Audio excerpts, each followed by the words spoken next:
In April, it seems people have the itch to try something new. Just like every year, as the end of April approaches, there's been an increase in climbers with brand new gear. At the lodge, while serving meals, I'm constantly on the lookout for anyone who might be overconfident in their shiny new equipment. Preventing accidents before they happen is also part of the job for those of us making a living off the mountain. My name's Jake Sullivan. I just turned 29 this year. If you ask me about my profession, I'd stumble a bit on the answer. Currently, I'm working as a mountain guide and part-time at the lodge.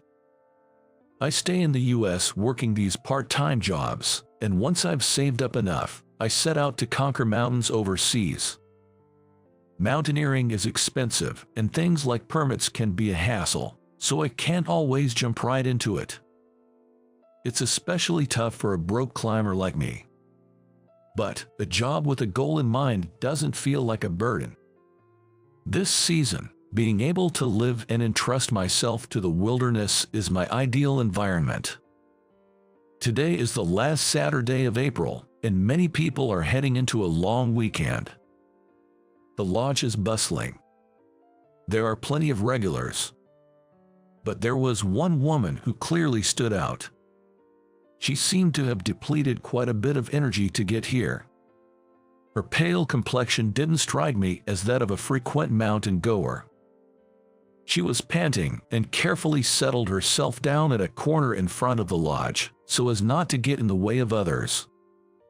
She was constantly checking the heel of her left foot. She probably has a blister from her new hiking boots. I went inside the lodge for a moment, picked up a band-aid specially designed for blisters, and approached the woman. The sun hid behind my back, casting a shadow around her as she sat down. When I saw her lift her head in surprise, I was momentarily captivated. I mean, she was more beautiful than any other woman I had ever met.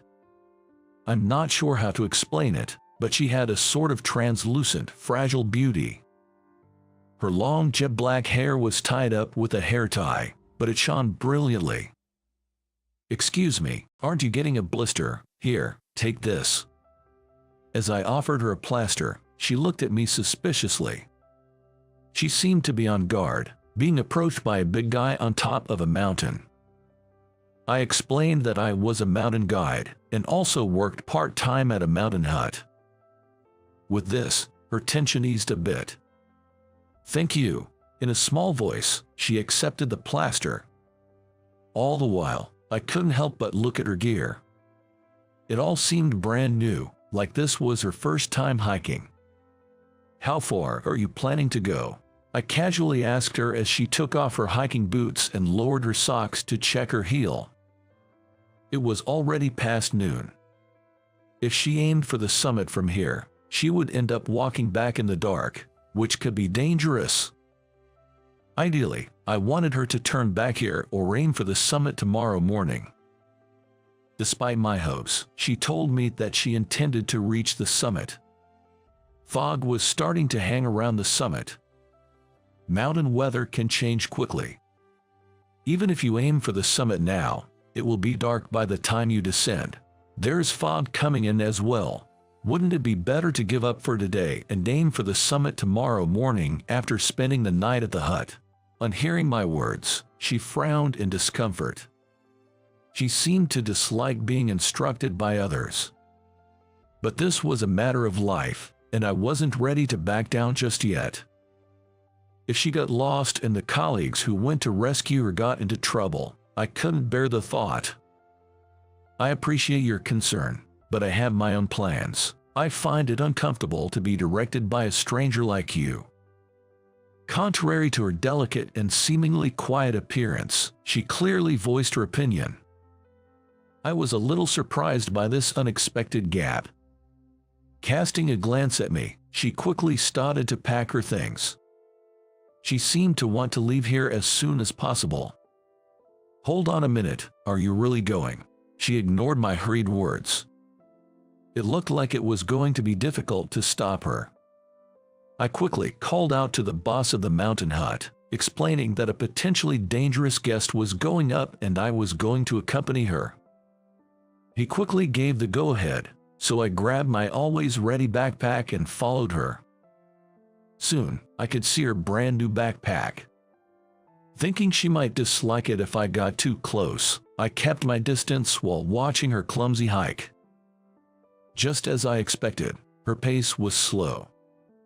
All the other hikers we passed were hurrying down the mountain. The fog near the peak thickened, and the scent of rain grew stronger. Unaware of the changing weather, she was persistently moving her feet. Even a dull guy like me could tell that she had some reason for climbing this mountain. I wish I could grant her desire. But this weather isn't good. I caught up with her at a run and called out, "We'll have rain soon, let's turn back." Caught on the shoulder by me, she turns back in surprise. Her face had turned completely pale. She must have been pushing herself too hard to get this far. It might even be difficult to turn back all at once from here. "You're persistent. Leave me alone." She tried to shake off my hand on her shoulder, but it seems like she didn't have the strength left for even that. The next moment, a streak of lightning flashes, followed by a thunderclap. Big droplets of rain started to fall immediately. "Do you have a raincoat?" She shakes her head in response to my question.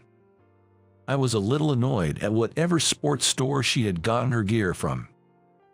Not at her. I was annoyed at the salesperson who hadn't given her any rain gear. But this was no time to be annoyed. The rain was getting worse by the second. I hurriedly set up a small tent in a place off the path that looked safe. "For now, get in." Just after I forced the somewhat resistant her into the tent, the rain turned into a downpour. I'm glad we made it in just in time. I was deeply relieved that we got in before we were soaked to the bone. The small tent was barely enough for 2 people. To prevent it from being blown away, I go outside once and secure it properly. When I come back into the tent, she silently offers me a towel. "Thanks." I gratefully wipe my wet body with the towel. It smelled faintly of fabric softener. It was pouring. The raindrops seemed like they might pierce through the tent. I used a solid fuel to boil water and made cocoa. It was a storm outside, but the sweet aroma of the cocoa made me forget about it. The inside of the small tent felt like a different world. "Here you go." As I offered her the prepared cocoa, she slightly nodded and accepted it. The cocoa warmed her from inside. Perhaps it was just my imagination, but her complexion seemed a bit better. "Tomorrow morning, let's aim for the summit." There was no response from her to my words. The next morning, the rain ceased as if it had never been. We decided to head for the summit at dawn with the sunrise. She insisted that she could go alone, but I persuaded her and watched from a close but not too close distance. Maybe she was getting used to the mountain a bit. Her footsteps seemed lighter than yesterday. As her determination to reach the summit is such high, she'll surely smile once she reaches the top. I followed her, thinking such thoughts. Now here comes the unbelievable part. When we finally reached the summit, there was no smile on her face. She was just staring intently at the other mountains visible from the peak. I couldn't possibly think she had come mountain climbing because she liked mountains. She didn't even take pictures or express joy. She left the summit within less than 5 minutes. And just like that, she started descending as if fleeing. She didn't look back at me, and of course, didn't utter a single word of gratitude. I didn't help her because I wanted gratitude, but it still saddened me. In the end, I never even got to know her name. I've met an unbelievably rude woman. As soon as I got back to the cabin, I told my part-time colleagues about last night. I rarely get angry, but my colleagues found it funny and laughed at me holding their stomachs. I truly thought she was a rude woman. That was my first encounter with her. Mountains are inherently dangerous, and even the skilled people can abruptly lose their lives. A senior who guides mountain climbing with me, called Bob, once lost a climbing partner on a mountain abroad. Both of them had a long history of climbing and were skilled.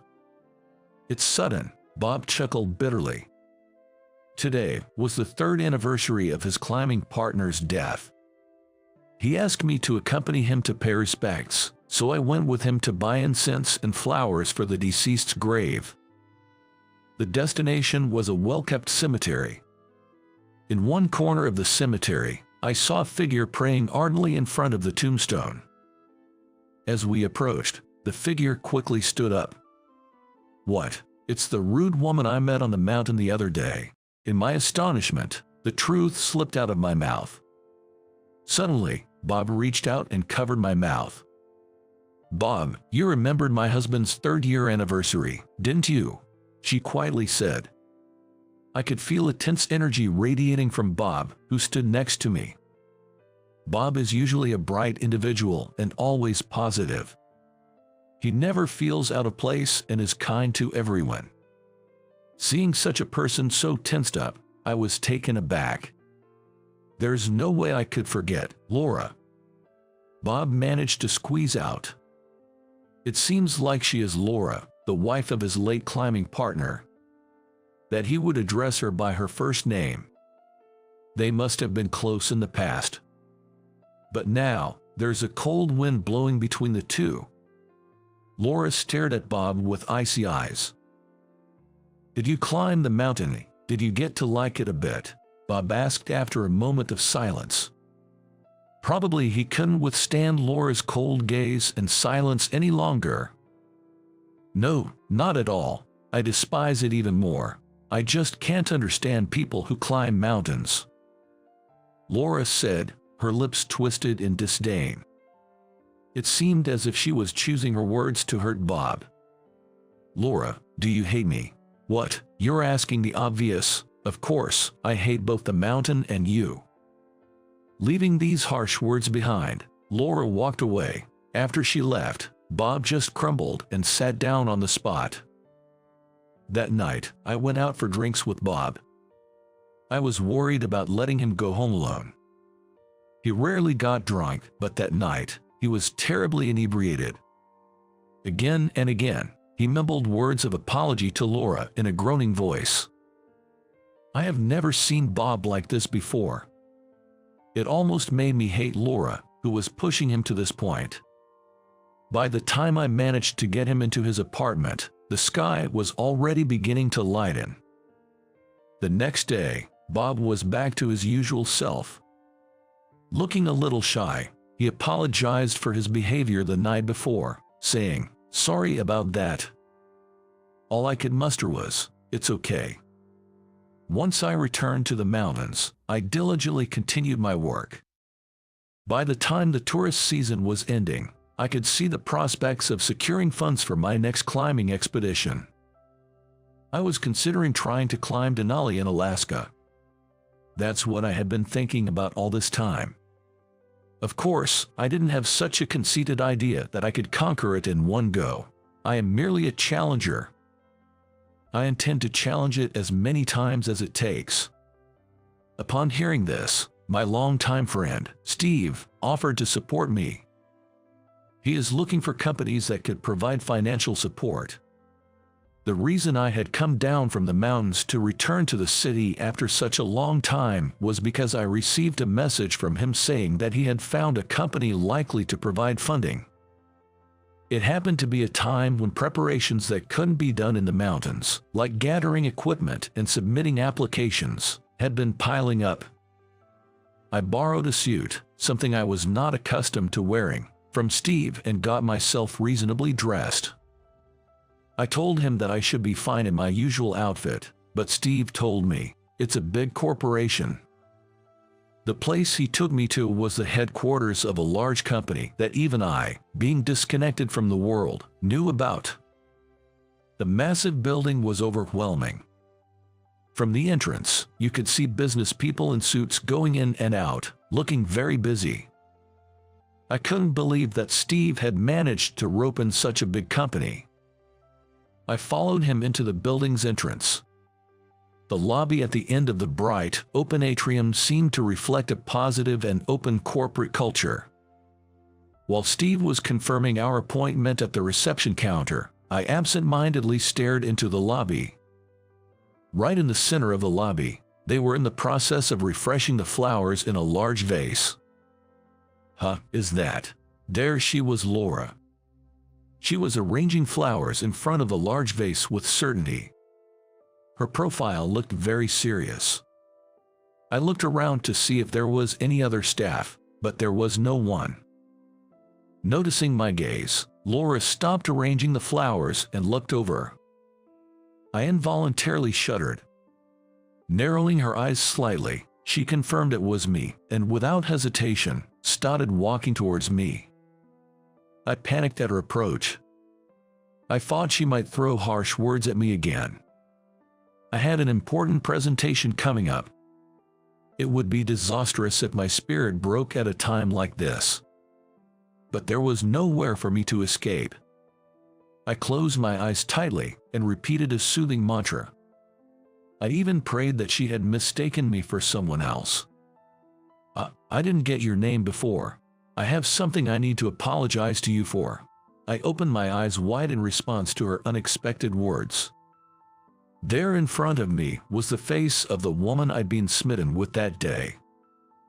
When we met on the mountain, I think her makeup had all but melted away due to sweat, leaving her almost bare-faced. Today, Laura had her makeup neatly done and seemed like a professional woman. What do you mean? Suddenly, I was thrown into confusion by her change in attitude. In my dream, I was scolded by him. Her late husband appeared in her dream, apparently scolding her for her disrespectful behavior towards me. It seemed she was repeatedly urged to forgive my mentor, Bob. I thought about it when I woke up. I was immature. I sort of ran away without even thanking you for saving my life. Thank you for that time, she said a bit bashfully and deeply bowed to me. I somehow felt embarrassed and acted awkwardly. If you have time, I would like to treat you to lunch. I owe you an apology for many things. As I nervously responded, Laura proposed this. Of course, I readily agreed. Laura smiled happily and said, I'm glad upon hearing my response. She went back to her work after we decided to meet up at the entrance. Steve, watching me entranced by her, rolled his eyes. The presentation to the company was a great success, and it was decided we would receive financial support. It seems they'll also provide us with gear. It's truly a blessing. I deeply appreciated Steve's effort. Laura arrived a bit late to the entrance where we decided to meet.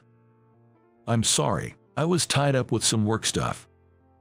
I was again taken aback as she runs up, panting. I guess she's just my type. I've never felt like this in my life before. The place Laura had reserved was a restaurant serving Nepalese cuisine. It seems it was her late husband's favorite restaurant. The dal soup with spices, herbs, and beans was also my favorite, so I was genuinely happy that she chose this restaurant. He used to bring me here a lot. He said he would eat this in Nepal as well. He used all kinds of ways to try to take me to the mountains. She smiled a little sadly as she remembers her late husband. Thinking about Laura's feelings makes my heart ache a little. Did you have some business with that company after coming down from the mountain? When asked by Laura, I told her that they'd become our corporate sponsor. I informed Laura that I would be challenging Denali next. She frowned a little at that. Denali, it's been a while since I've heard that. It's a mountain that every climber longs for. She must have heard it numerous times from her husband. Perhaps even Laura's husband had expressed his desire to challenge Denali. I'm sorry. Without thinking, the words of apology slipped out. At my words, Laura's eyes widened in surprise. And then, in the next moment, her eyes narrowed in a smile. "Don't be silly. There's nothing to apologize for."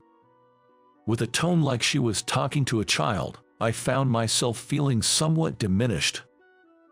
I'm not a child who can't understand what he said in his dreams, but hatred and forgiveness are complicated things. Laura said that she understood this in her head. No one was at fault. But she can't stop the feelings of hatred. Forgiving is even more difficult. Living is quite a tough task. Laura sighed softly. For the first time, I felt like I touched the folds of a human heart. It was delicate, complex, and sometimes troublesome, but it felt like evidence of being human. Perhaps you don't have to forgive. That's the general public's opinion, not necessarily how you feel, right? I wasn't sure if I should say such a thing. But I couldn't not say it. There's no need to conform to a certain mold. You can hate when you feel hatred. Forgive when the time comes to forgive. I think that kind of freedom should be allowed. A distressed image of my senior, Bob, crossed my mind, but these words were my true feelings. It's just absurd to suppress feelings in order to fit in the stereotype. Yes, thank you, I feel a lot better. As she said that, Laura's face seemed to lighten, like a weight had been lifted off her. As we said goodbye, Laura reached out her hand for a handshake. I firmly gripped her slender hand in return. She didn't say a word, but I felt like her hand was saying, "Come back alive." I met Laura again a year and a half after that day. My attempt at Denali had ended in failure. Bad weather played a part, but the mistake was mine. It would be fair to say that it was a desperate retreat. In the continuing bad weather, I dug a snow cave and endured. If rescue had come even a day later, I don't think I would have survived. When I woke up in the hospital, flown in by helicopter, all medical procedures had been completed. I had 2 toes and my right little and ring fingers amputated due to frostbite. When I heard about the procedure, I didn't feel despair. I just thought that I could still climb. It might sound stupid, but that's really what I thought. The first thing I did today, after finishing my treatment and finally returning to the States, was to look for a hamburger shop. I just wanted to have American food, and I couldn't help it. I ordered cheeseburger at an old, traditional restaurant. After one bite, I felt like crying. I felt like I had finally come home. Next, I went to see Laura. I knew where her flower shop was before leaving the States. Not wanting to disturb her work, I waited at a nearby cafe until her shop closed. I could see Laura working. I think spending my afternoon absent-mindedly watching Laura going about her daily routine, a life I knew nothing about, was a luxury. In line with the closing time of the flower shop, I left the cafe. And then, I eagerly waited outside the flower shop for Laura to come out. Laura. After making sure she had pulled down the shutter and locked it, I called out to her quietly. Sitting on the guardrail on the sidewalk, I waved to her. Laura was genuinely surprised. "What, Jake, really?" She put her bag down in front of the shutter and ran over to me. I jumped off the guardrail and extended my right hand to her. The right hand she had extended to me when we said goodbye. I thought it was my turn to offer it this time. When Laura ran over to me, she took a sharp breath as she looked at my face. The signs of severe frostbite were still very visible on my face. It was in a pretty bad shape. Even a part of the top of my ear was missing. On top of that, my right hand was still wrapped in bandages. It was obvious something had happened. "I'm back, Laura." Seeing my outstretched right hand, Laura seemed to understand everything.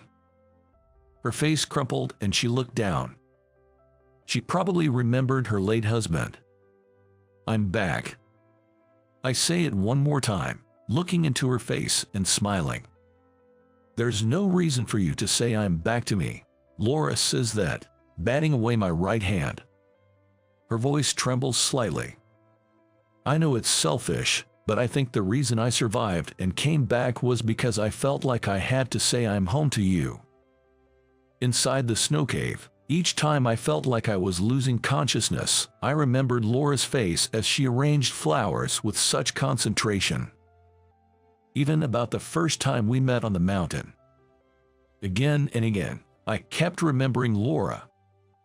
And I thought, I want her to smile. Her sad face, her angry face, her troubled face, they are all lovely, but I want to see Laura's smiling face. When I say I'm home, I want her to say welcome back as if it's the most natural thing in the world. You say the same thing. He used to say the same thing. As Laura let out a small sigh along with her words, she slowly lifted her face to look at me. She looked at me as if she was searching for something. She probably wanted to know my true feelings. I think the one who taught me about being human was you when all I thought about was the mountain in the past. The only one who can fill the void in me as a human is you, probably. I was a bit embarrassed and my voice trailed off towards the end, but that's how I really feel. Will you fill the void in my heart? At Laura's words, I nodded enthusiastically and picked her up like a child. I'm home, Laura. When I put my forehead to hers and said that, Laura chuckled. Welcome back, I'm glad you're safe. Laura's smile was clear like glass, and it was the kind of smile that made me feel like I had to protect her forever. A few years later, I challenged Denali once again and succeeded. From the summit, I made a call via satellite phone to report my successful climb. The one receiving that call was Laura, waiting for me at the base camp. Remembering her smile as she enthusiastically said she'd be the first one to say welcome back. I'll be back soon. I said that at the end of the call. On the other side of the phone, Laura answered with a yeah.